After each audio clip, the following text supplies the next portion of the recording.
Hello, you guys. Oh, wait, I started too early. Hello, you guys. And welcome to the Woman's Cave. We're sharing today. I know. Sharing is caring. I think she's just sharing because she knows her champagne is that right? No, it's because I'm starting to go eat the homemade ice cream we made, and I didn't want to tell her. Oh, no, I saw it, and I was like, who had more than 2 tablespoons of ice cream? Because that thing is supposed to last us until, like, I don't want to make new ice cream until July. So 2 tablespoons, people!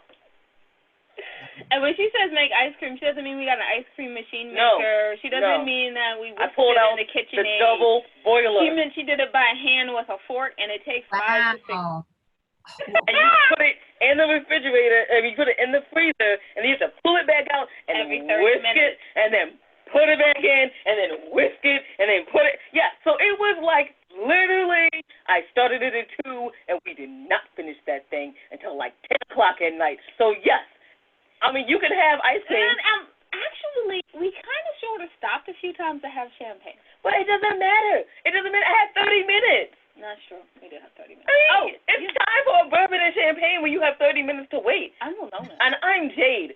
I'm professional. Oh, wait. That just ruined Wow. That. I'm sorry. Wow, I'm that was a lot. professional. That was a lot. Anyway, let's just get off of the ice cream because, I'm about to be hot. We wrote books, though. We wrote Literary Life Guides with Pop Poetry. I didn't her spot today. You are doing this thing today. Okay, sorry. Okay, a.k.a. our books. Super serious. And I Thought Divorce Was Bad with Other Life Lessons, available on Audible.com and BarnesandNoble.com. And I Thought Being Grown Up Was Easy, available on Audible, but also, Amazon, and also, it'll be an audio book soon. Soon in about, the end of this week, I think. I'm so excited, Joe. You make my words sound beautiful. Like, I forgot I even wrote them. Like, I was like, are you sure that I wrote these on this page? Because they don't, in my head, they didn't sound like that, and they sound better in your voice. So wait and get the audiobook. Yes, that's what we're trying to say. And then all the other and I thoughts, because, first I have to totally point out my favorite book. Oh, no, not your favorite. And I Thought I Did My Journey Alone, the full all-poetry book. Yes. The only one. And then The Misfit Guys is Happy Sway the Leads Cooking Fib Pan. And my favorite book's Cocktail Stories in the LBD. And then we have, If Only I Were Me, and you can check that out on BarnesandNoble.com or everything the ladies are doing on www.andwethought.com. She does it. Excuse me. She does a series for herself. Winona does just Google that. It'll be fun. That and Foreign Coffee, which is also an audiobook. It'll pop up, whatever. And we are the co-founders of the 25 Hottest Indie Authors, Artists, and Advocates magazine. Check that out, $7.50. It is 196 pages, so you can ignore anyone that's bothering you while you're in isolation. Yeah, absolutely. But you're not here to hear about us. No. I mean, who would want to hear about us continuously? Boring. You're here to hear about our wonderful guest. Wonderful guest, would you like to introduce yourself? Hi, my name is Pilar Alessandra, and I'm distracted by the homemade ice cream. I want ice cream now too, but I'm supposed to introduce myself. So Pilar Alessandra, I am a script coach and a screenwriting teacher. I like to put the teacher actually first. That is what I enjoy doing more than anything. I run an instructional program in Los Angeles called On the Page. I have been doing in-person and online classes for years here in LA. And right now, because of what's going on, they're mainly online classes. I also coach with writers one-on-one on their scripts. And I've been very happy to have a lot of success stories with my writers who are staffed on big shows and selling stuff, and that makes me happy. But overall, that is pretty much what I do. That is fantastic. Okay. Super excited. Okay, first of all, I have to mention that one of your fans is we're fans of them. Apparently, Steve Sutton likes your page, and he's a writer from Cheers. And we like Steve Sutton. And we like Steve Sutton, so we found you. Oh, how cool! That is awesome. I love hearing that. Yay! Yeah. So, okay, how did you get into this? I think I started script reading when I was in my 20s, and it was offered to me by a friend who knew that I liked to write I actually liked to write papers in college about books because I was really into, fiction and stuff. And I would read, in your English classes, you have to do a lot of literary analysis and things like that. So she knew that I liked that. And she asked me to do the same thing on a bunch of scripts for her company that she was working at the time, which was Cineville Productions. And I said, okay, this will be fun. And then it took me a while to realize that this book report that I was doing for them was something called script coverage, and that you could actually get paid for doing script coverage. So I took my script coverage, I applied to Amblin Entertainment, which was Steven Spielberg's company. I got hired by them, and I became something known as a story analyst, also known as a script reader. So I did that for years, and I really learned what immediately kind of worked in a script and what pushed people away, not in terms of content, but in terms of craft.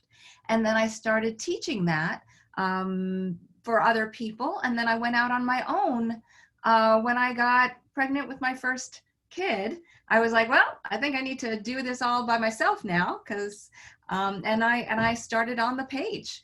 And so that has been up and running for 20 years now. That is fabulous, and as you can see, Winona is gone. But with the technical so much, I made Winona disappear. No. We're still having technical difficulties, and anyone that watches our show knows that happens sometimes. Oh, that's life. So I mean, wow. First of all, that's amazing. Like, wow. So I don't know. Winona, do you have a question from the back? Yes. On the page. How many times have you done screenwriting yourself, and what are your favorite things to write? So I'm a teacher, I'm an analyst, I'm not a screenwriter. What it allows me to do is look at all genres and all styles. I'm not trying to get everybody into the way that I write. I prefer being involved in a different project a day rather than sort of, having to commit to one all the time, right? So if I wanted to be a writer, that's where I would have gone. But I really loved the creativity and the excitement of analyzing all of these other scripts. And also I have a sort of a creative jolt every time I come up with a new writing tool that will actually help a writer move forward in their process or make their pages better. So that's where my creativity lies.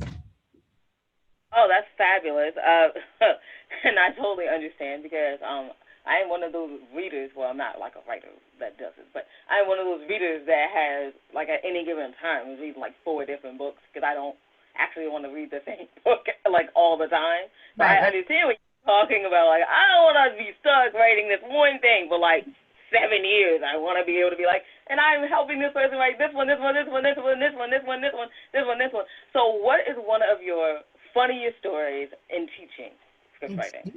Funniest stories in teaching. Well, I mean, it really depends on what kind of a story you're looking for, because all kinds of weird stuff has happened. For a while, I was traveling all over the world and teaching. And that was really, really exciting. I stopped about 2 years ago because I started getting so airsick that I was literally fainting on planes. So I had to stay home for a while. So in a way, I've been quarantining for 2 years. So it got me all ready for now. But for the 10 years that I was traveling, I taught in London, Poland, Lisbon, Portugal, oh, hello, China, Colombia, Vietnam, everywhere. So that was really, really fun. But, translation issues come up. Okay. There were a couple of times where people would be trying to kind of, oh, is everything okay? Yeah? Ish. Yeah. Hold on. Very good. Keep going. Yeah? Okay. Sorry. Yeah. Okay, so there would be times where, I might have a translator who may be translating things in sort of, ways that I didn't intend. Or I actually had, in Vietnam, I had a translator was so good that on day 2, she had gotten all of my mannerisms down. So it was very weird because I'm watching her literally replicate how I talk and how I walk. And on day 3, she showed up dressed like me. Oh, sure. Live or do you pre-tape? No, it's pre-recorded, so we'll be able to fix it out. You were talking about how your interpreter got your mannerisms down, which I love. It was hilarious. So she started to literally like talk and walk like me. And then on the 3rd day, she actually showed up in an outfit very similar to the kinds that I was wearing. So it was so strange to like be in Vietnam and have your double that's teaching alongside of you, your Vietnamese double. So I've had lots of amazing experiences teaching screenwriting around the world, but also a couple of things here and there where I'm like, well, this could only happen right here, right now. So it's been fun. Yeah. Well, thank you, first of all, for saying that about your interpreter, because I really believe that is one of the biggest compliments as an interpreter that you can actually get. She says it's because she's a retired sign language interpreter. Right. Really? So it's one of the biggest compliments you can actually get is like when you get that person's personality, because now you know for sure that you are giving them exactly who they are. Like when you get to put on that person and be like, I'm going to walk like them, and I'm going to sign like them, and my face is going to look like them, then you know that you are giving it all. So thank you for saying that. I know, like, if your interpreter's listening out there, then she's happy too. Trust me. She's excited. Like, I did that. That was me. I rock at my job. So how excited and happy are you when you hear back from someone, they're like, I'm in a writer's room? Oh, and then B question, because I know we do 2 to 3 part questions when I get in the middle of an interview. B question, what is a writer's room? Because, hey, authors tend to listen to this, so we like to know. Sure. Well, there's the writer's room usually applies to TV, not to feature film writing, okay? A lot of your authors may want to do feature adaptations, and we can talk about that as well. A writer's room for television happens after the TV show is actually in play, which means that a showrunner, an executive producer who's used to running shows, has been hired to now create a team of writers in order to break story on episodes, structure the story, and then write it. And when you've got like a whole season's worth of stuff, just putting that in one writer's hands can be daunting. So instead, they hire this team of writers so that they can figure out what is every episode going to be within the season that would then equal the arc of that season. Then they figure out for that episode, what would be the structure of that episode. Then they figure out what would be some key dramatic or comedic moments. And then writing teams go off and maybe do it themselves. Then they bring it back to the writer's room. So you always need that room for sort of a creative hive of people. That's what a writer's room is. That's fabulous. I love that. Now, how excited do you get when someone that's doing screenwriting finally either gets their adaptation closer, or they step into development hell, or they actually finish it, or someone gets booked to a writer's room? How excited are you? And here I am signing. I'm thrilled. I'm so happy. Very lately, there's been one writer that I've been buzzing about a lot. His name is Matt Harris. His development hell took place over 17 years. He wrote a movie called The Starling in one of my first classes, okay? And I loved this movie so much. Right away, you could just tell that it was wonderful. It was so wonderful that many directors took it on over these 17 years. Remember, 2002 is when he wrote it. And they're big names, John Lee Hancock. But the thing was that it was such a small movie that every time that big director got distracted by a big project, he'd be like, I'll come right back. And sometimes didn't come back. It's almost like, having a bunch of boyfriends. That'll be like, yeah, I'll be there, and then just kind of stand you up. So that was going on. He was literally in development hell with so many big names that would be like, would you do it this way? Would you do that? Sure. So finally, Ted Melfi, who directed Hidden Figures and also St. Vincent, said, I remember your script. And if you would change the genders on the main characters right now, I will make this in July. So this was, when did he say this to him? I think it was in spring of 2019. And he said, I will make it in July if you do this. Because Melissa McCarthy, I want a project for her. So Matt switched the genders. It was very easy to do. And Melissa McCarthy loved it. Melissa McCarthy was attached to it. So now Melissa McCarthy and Kevin Kline, and I know Timothy Oliphant, and oh gosh, I always forget the last person, but he's also really huge. Anyway, they made this with Ted Melfi directing. They did it in July, and it was just bought by Netflix in a bidding war for $20 million. That is amazing. First of all, it's amazing there was a bidding war. First, yes. Second, what? This Right. is why patience is so necessary sometimes. Yes. When it's the time, it's the time. Yes. Nothing will stop it. Yeah. That's like one of the things you love about Hollywood, because when you make it and you make it well, you make it. You feel good. You feel good, but Right. it takes so long. Right. Now it doesn't always, it's not going to always take 17 years. It's just, the reason I'm telling this story is because it did take so long and there was so much development hell, and this poor writer just kept getting all these promises, and then kept getting, stood up at the altar every single time. So it doesn't have to take that long, but sometimes it will take a while. You've got to find the right marriage of your creative partnerships, and then you have to find the right platform. What's really cool about what's going on right now is there are so many platforms. So your writers out there that are adapting their material, and there was no Netflix in 2002, not as we know it, right? So it took all this time to find the right platform where somebody would be like, yeah, that's the movie I want. It has the tone that I want. It goes out to the audiences I want. So it may take a little time for some people, but I think there are many more opportunities now, and that they should be thinking about adapting all their material into some kind of script form so that it can live again and be seen all over again. So what would you say? Because it's the end. I don't know we had. No, we had technical difficulties. We have to give her one more question. I know we do. We have to. You should. Yeah. Mm-hmm. Okay. Yeah, you're right. So what would you say to someone right now that's trying to do a film adaptation for adaptation?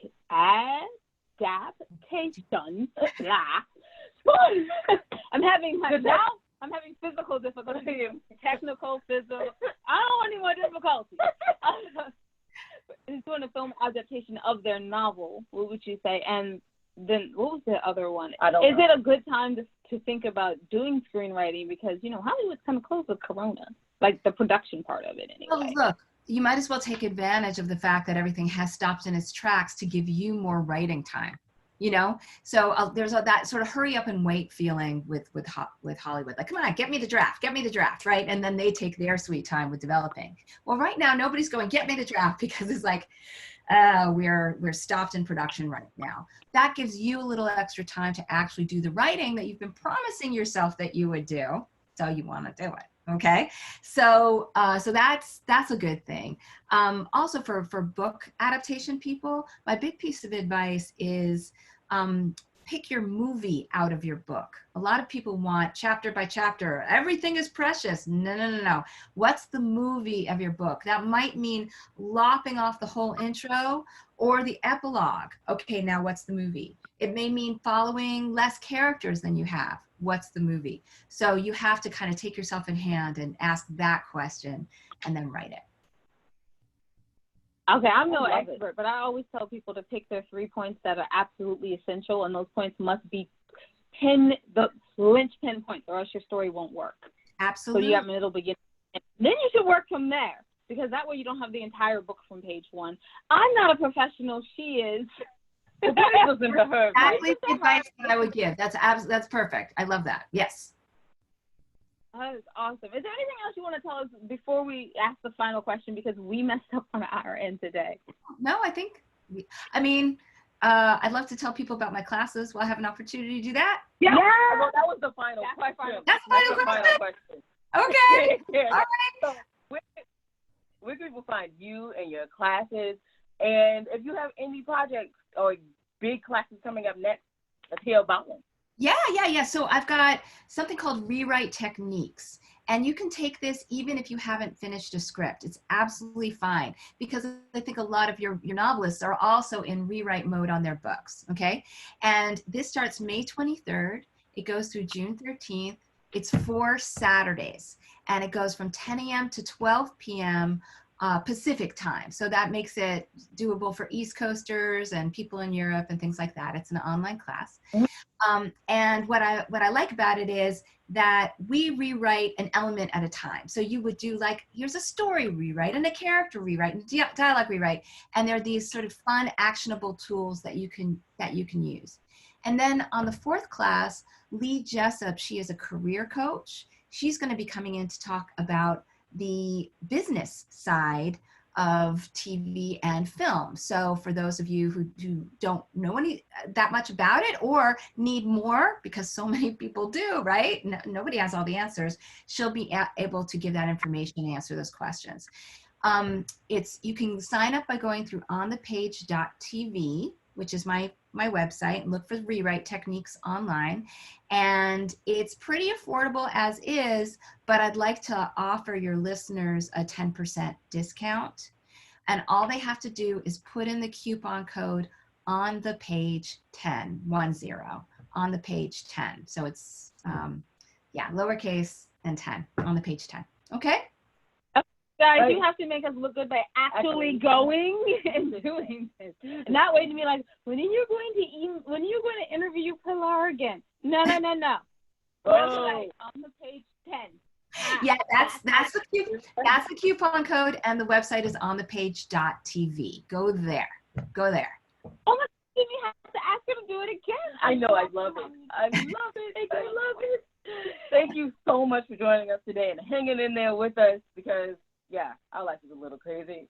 So I guess it just reflects in our test. Actually, I'm kind of surprised at the computer work, because literally 15 minutes before you came on, it just froze and was like, I do nothing. Yeah. So we were having It's my fault. I have this weird thing with technical stuff. No, it's true. I break things with my mind. I just walk into a computer place and everything shuts down. So I kind of blame myself. So I'm sorry. Okay, cool. It's Hearst TV. We bring rain everywhere we go. So it's lovely. It's lovely. So thank you so much for joining us today. We really appreciate it. You can find out everything your ladies are doing on www.andwethought.com. Take a moment when you go there to the ladies page and go to the middle of the page, and there'll be the three charities that we proudly support. You can give them, I know times are tight, so maybe not money. You can just give them knowledge, because it turns out that they need to know a lot of stuff, and they don't always know all of it. So yes, definitely do that. It's a win-win for everyone. The reason Jade stopped is because I'm here saying skip or delay the ladies page introduction in sign language, and she's like, what are you signing? No, I was like, what am I delaying? What? Anyway, so we can finish. Go ahead. Wisdom is all around you. We're open to finding it and accepting it. So peace and love, you guys, from Winona and Jade. Bye-bye.